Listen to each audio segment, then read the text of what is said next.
Hello, my name is Jesse Crafts Finch. I'm a programmer and game developer located out of Western Massachusetts, where I run a game development company called Guerrilla Tactics. I do contract work for large companies to help them finish features and meet deadlines, and I do custom projects for individual clients.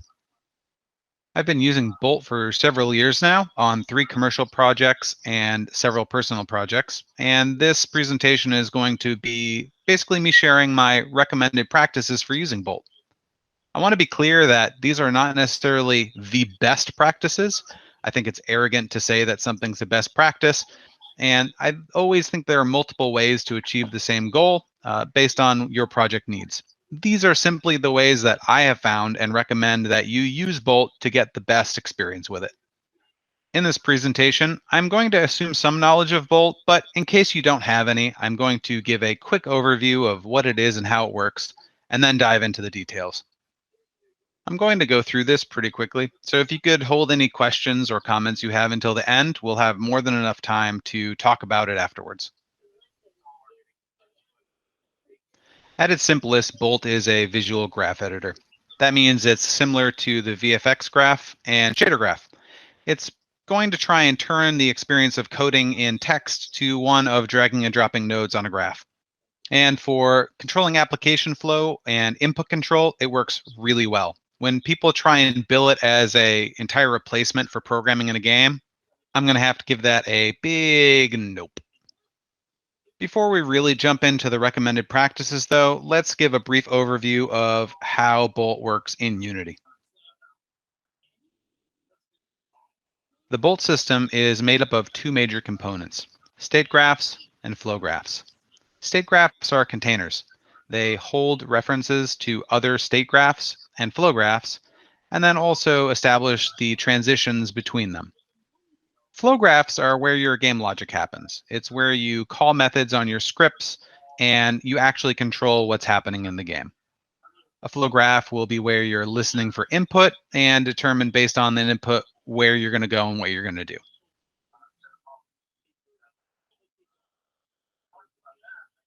My first recommendation is that you keep your logic in your code. I'm going to tell you why while I play 2 quick examples of writing the same logic in Bolt and writing it in code. The primary reasons you don't want to write logic in Bolt graphs is that it's messy, it takes more time, and it's hard to duplicate. As you can see here, we're just writing a standard add and clamp function, but there's already a lot of nodes. It makes it hard to read, and if you want to duplicate that later, you need to copy and paste this structure to where you want it to reside. If you want to go back and change how that function works, you have to change the graph in every location you have that copy and pasted to. That's not good.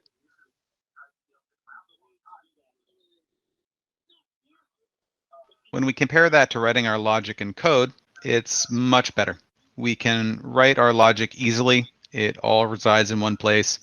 Your programmers are used to seeing that logic in code, and you can do more complicated things with it. Also, even if you're referencing that code from multiple locations, if you need to change it, you're just changing it in the one location that you're referencing it from. This is much cleaner, and it's why we're going to keep our logic in code and not in a graph.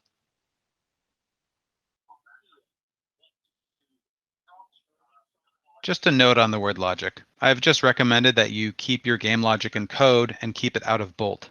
I'm now in the rest of the presentation going to sometimes use the word logic to refer to what we're doing in Bolt. Just to be clear, I'm referring to application flow and input control logic, not game logic. Game logic stays in code, application control and flow logic is fine in Bolt. I know it's confusing, same term, different definitions, but that's where we are in life. My next recommendation concerns where we're going to store the data for our state graphs, and there are 2 options in Bolt. One is you can have them embedded, which means they're serialized with whatever game object they're attached to. And the second is to use what they call macro states, which simply put means you're saving the data in a separate file. I recommend that you use macro states and avoid embedded like the plague that they are. The first problem is that embedded graphs are saved with the game object that they're on. They're not in a separate file. So if you delete that game object, you lose the graph. Here's a real world example. Yeah, that's a pretty sweet graph I got. Yeah, put a lot of work into that. Many hours. Well, I actually need to put this on some other object. So I'm going to delete that and add a new game object. And I saved it up. Wait.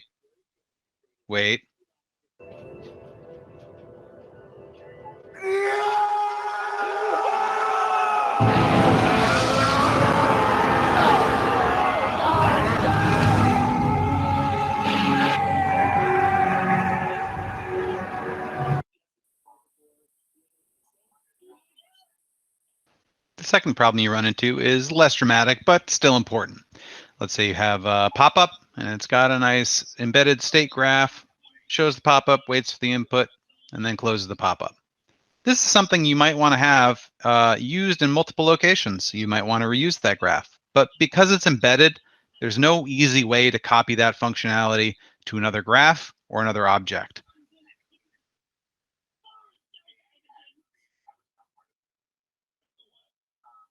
There are two locations where you have to ensure that your graph is listed as a macro and not an embed. The first is when you create a game object and you attach a state machine to it. It's going to create this default inspector, and it's going to default to macro. That's great. Keep it that way.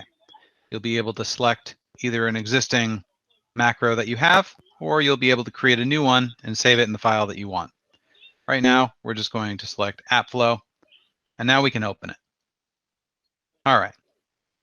The second place we have to worry about embeds is when we're in a graph and we create a superstate. A superstate is just a state inside another state. That's all it is. And as you can see in the upper left, when we select it and get some details on it, it automatically defaults to embed. We want to make sure that we switch it over to macro. Okay. If we don't, here's what happens. We have my state, and inside of it, let's just have a start and a transition. Okay. If we copy this, it will be identical inside.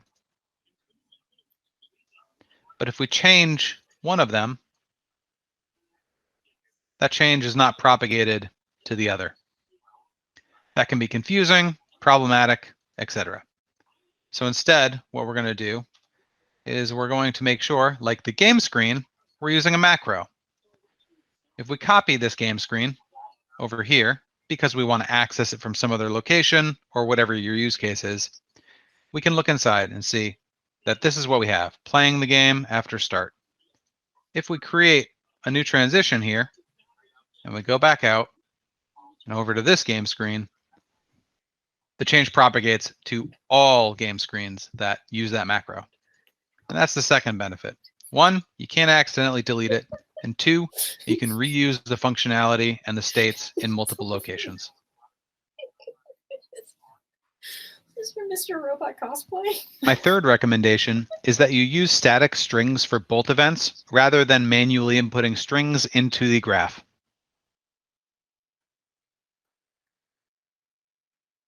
Here's an example. Let's say we want to create a transition between main menu and game screen.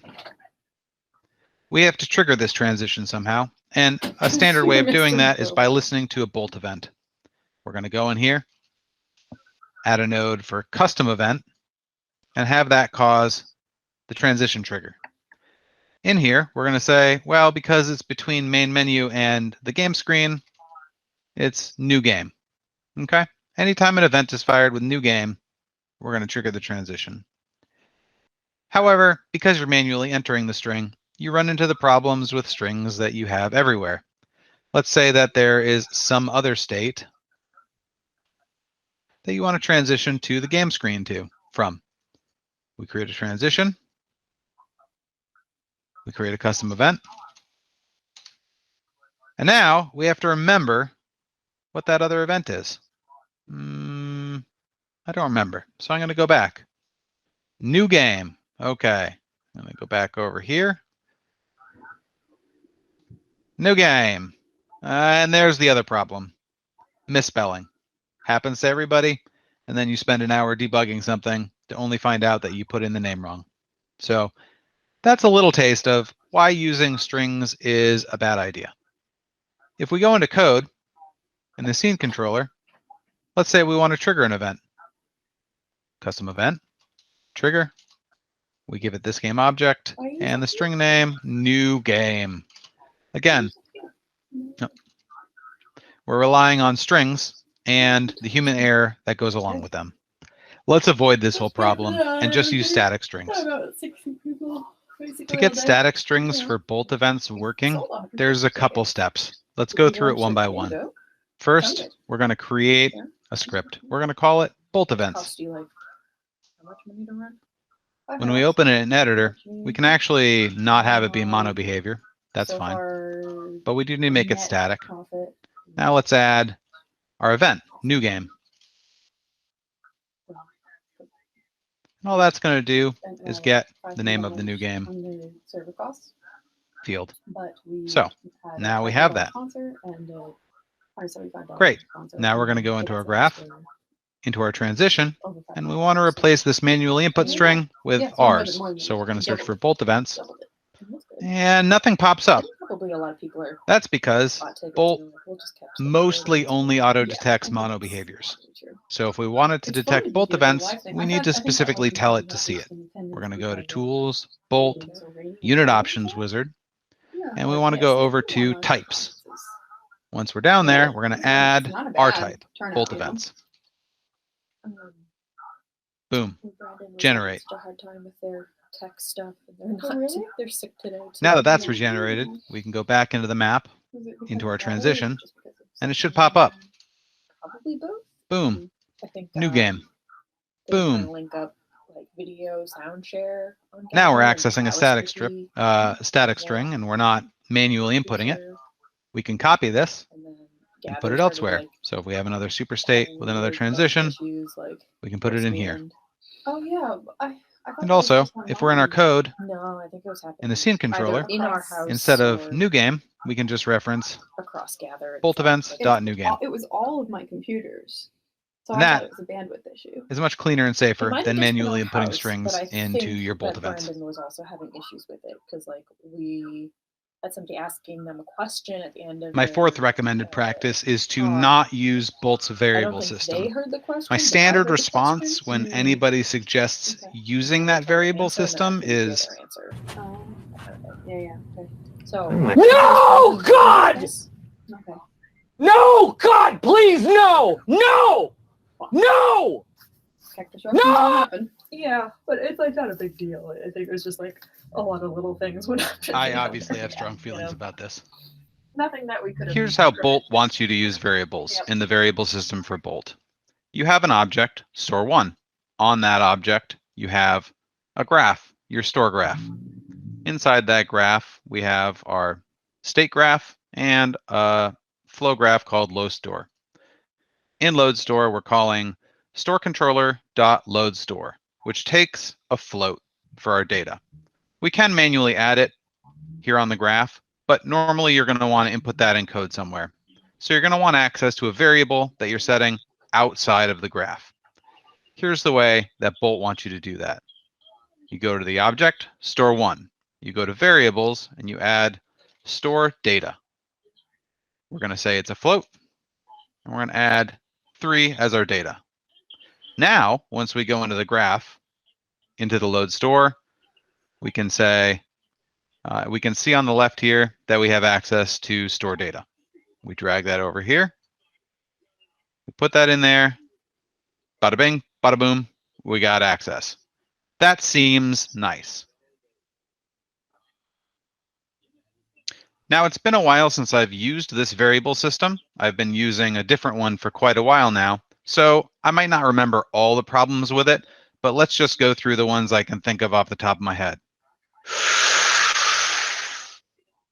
These variables don't persist across objects unless you're copying the object. So if you have 2 store objects, because you have 2 stores, you may be using the same controller, but you want the visuals to be slightly different.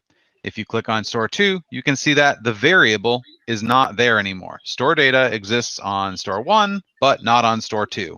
So you have to remember what that variable is, or go into the graph to look, and then add that variable here as well. You can't refactor the variables. So if for whatever reason we want to change the name of store data to store info, we can do that here in the variable section. But once we go into the graph, we can see that it's still referencing something called store data, and we need to change that to store info. On large graphs, this becomes impossible.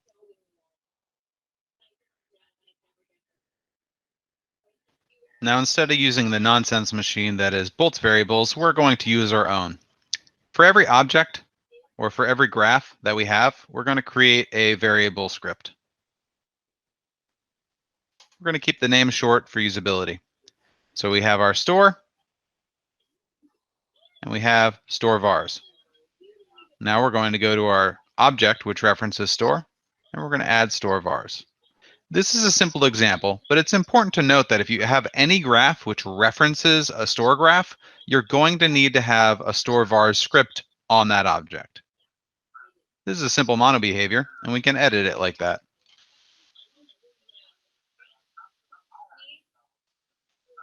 All right.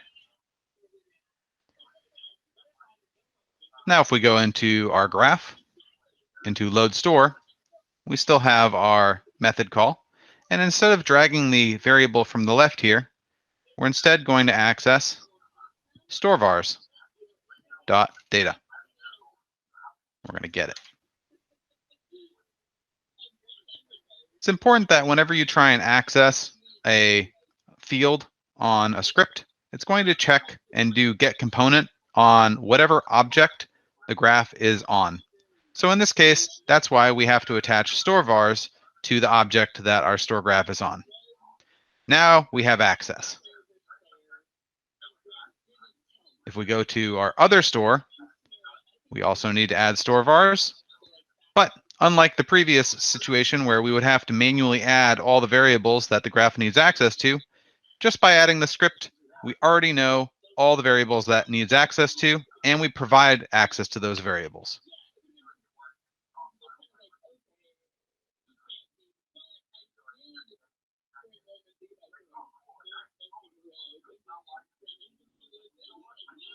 My last recommended practice is to use Bolt events to trigger transitions between states and not tie those transitions to specific controls. That's a little confusing in the abstract. Here's what I mean. Let's say we have our main menu and our store, and we're able to get from our main menu to our store, and we also want to be able to get back. So we create a transition to go back. In that transition, we're going to access our store vars, which we set up earlier, and an X button, which I added afterwards. We're going to trigger on the X button clicked. Great. Now, whenever the X button is clicked, we're going to transition back from the store to the main menu. There are two problems with this. One is it is brittle. It is tied specifically to the X button. If the X button changes or you want to add more transitions, you will need to add more here, and this gets messy. Let's not do that. The second is whenever this transition occurs, based on the button click, it immediately transitions between these states. It does not provide any cleanup. It does not care where in the store graph it is exiting. It just does. So in our store, let's say that we're in wait player input and we click that button. It's not going to go over to clean up store before exiting. It's just going to exit, and we're going to encounter problems. So here's what we do instead of that. Instead of a button click, we're going to listen for a bolt event. And that bolt event is going to be exit store.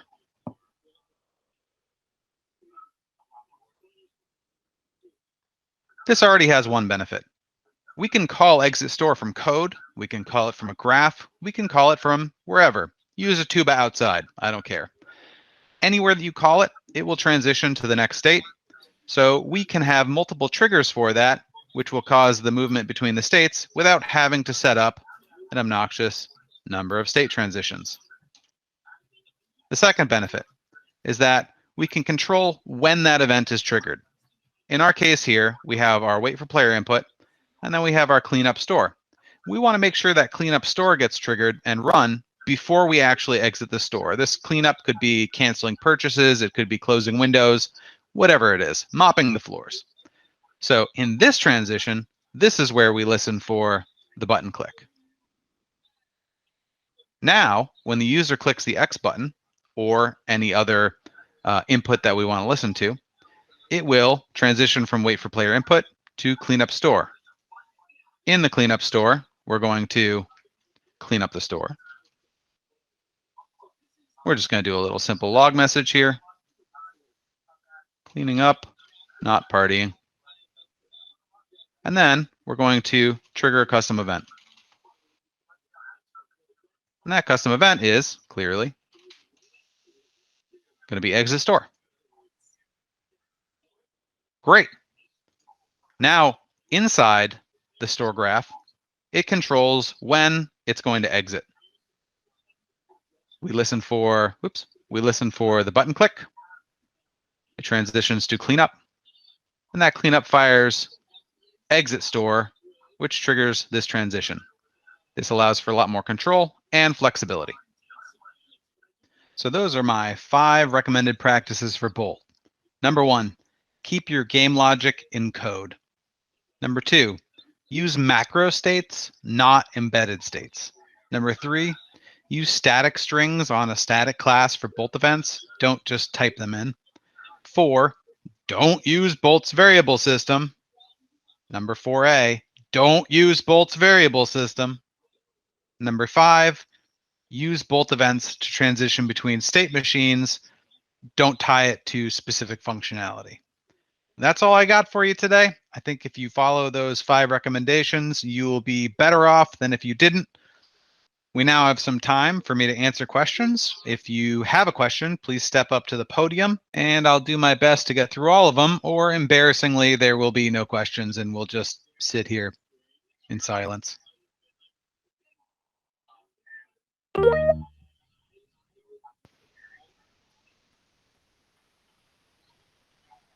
Well, there we go. Turn the video back on. All right, people can hear me again?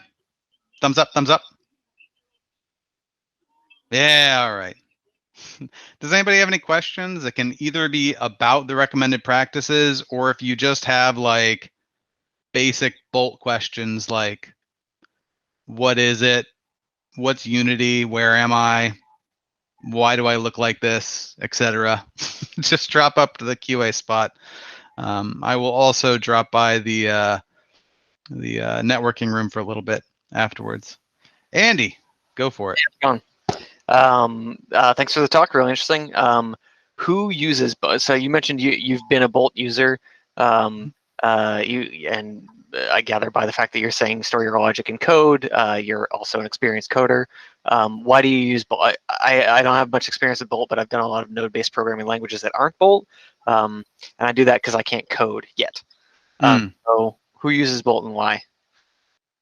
So I can't speak for other people. I use Bolt in a split with code. I use it at a high level. And the reason I do that is because it allows you to visualize the flow of the application and the transitions between different states. I keep the actual code execution in written code because it's easier to change, it's easier to copy. It's, number one that I went through. And if I change it in that one code location, I don't have to change it anywhere else. It will automatically be changed anywhere the graph is representing it. So that's why I use it. If another programmer comes on the project and they're like, okay, well, how do we, how does this application work? Where does the transitions happen? They can look at the graph and they, it can get messy, but they do have a visual representation that they can walk through the application on. And if you have it open while the application is open, it will also run with colors and little things you can follow through the flow of the application.